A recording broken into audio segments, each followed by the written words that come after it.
A very good afternoon, friends. Myself Swati Sharma. Today we are further going to do words followed by prepositions.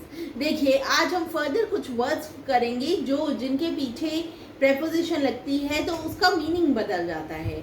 इन देखिए acceptable जैसे है इसके साथ to लगेगा तो इसका पर्टिकुलर मीनिंग निकलेगा, तो इसको आपको ऐसे ही लर्न करने होंगे, इनके मीनिंग्स के अकॉर्डिंगली आपको ये लर्न करने होंगे।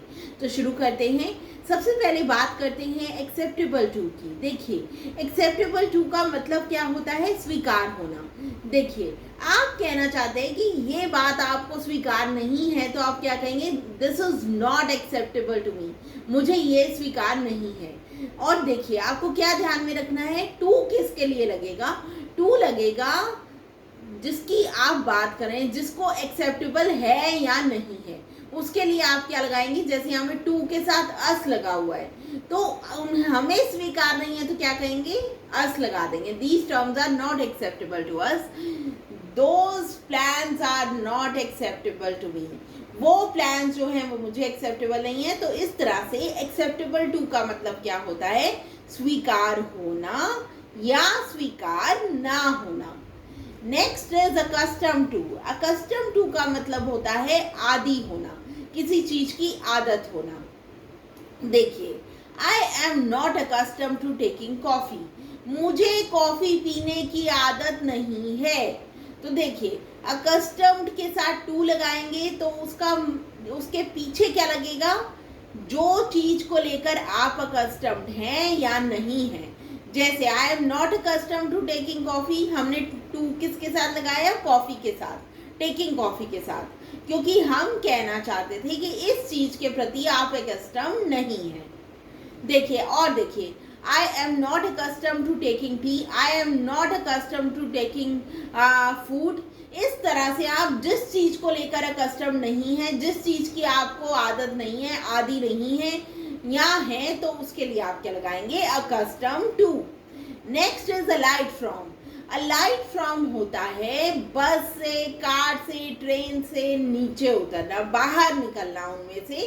तो देखिए जिसमें से आप निकलते हैं, जैसे बस में से निकलते हैं तो आप क्या कहेंगे? आई अलाइटेड from the bus.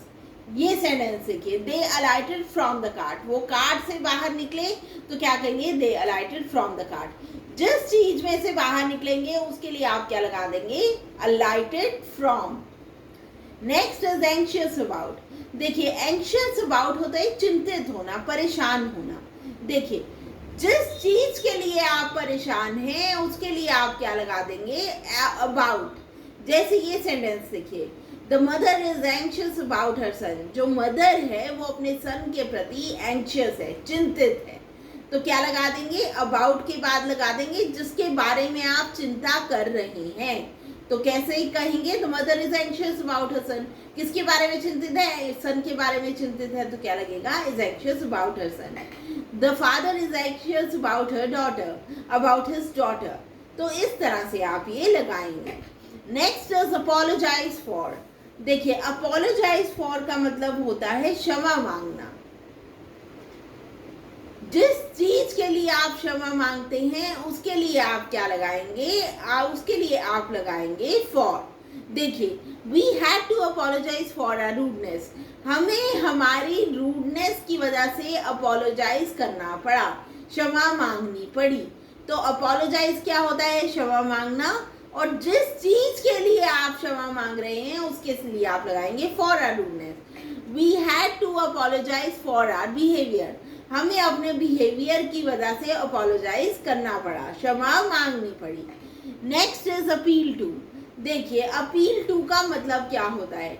Appeal to का मतलब होता है निवेदन करना, रिक्वेस्ट करना।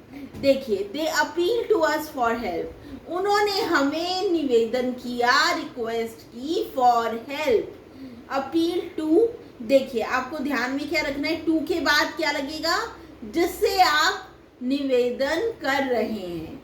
देखिए दे अपील टू अस, उन्होंने हमें अपील किया, रिक्वेस्ट की हेल्प के लिए, तो क्या लगाएंगे? They appeal to us for help. Next is apply to. Apply to का मतलब होता है आवेदन करना, अप्लाई करना। जैसे किसी जगह कंपनी में अप्लाई करना, लोन के लिए अप्लाई करना, तो हम क्या कहेंगे, जैसे ये सेंटेंस देखिए, he apply to the bank for a loan, उसने बैंक में अप्लाई किया लोन के लिए, तो हम क्या सिंपली कहेंगे अप्लाई। अब देखिए ध्यान में क्या रखना है, जिस जगह पे आपने अप्लाई किया, जैसे बैंक में किया तो आप लिख देंगे अप्लाई टू द बैंक।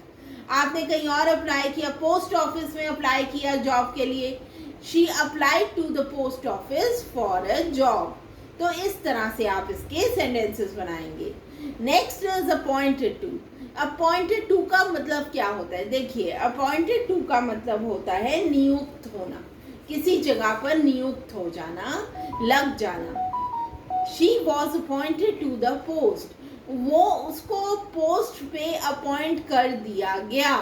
देखिए किसी ने अपॉइंट किया आपको तो क्या कहेंगे, she was appointed to the post. अब देखिए टू के बाद क्या आएगा, जहां पे आपको अपॉइंट किया गया है, जैसे she was appointed to the post office job, उसको पोस्ट ऑफिस में जॉब के लिए अपॉइंट कर दिया गया है। तो क्या होता है अपॉइंट टू, नियुक्त करना, किसी को किसी जॉब के लिए अपॉइंट करना। Next is depend upon. Depend upon का मतलब होता है किसी पे रिलाई करना, किसी पे डिपेंड करना। यू कैन डिपेंड अपॉन मी, तुम मेरे ऊपर डिपेंड कर सकते हो, तो क्या होगा, you can depend upon me. So friends, that was all about it. I hope you learn them thoroughly and bring them into your daily use. I'll see you in the next video. If you like the video, please share and subscribe. Thank you.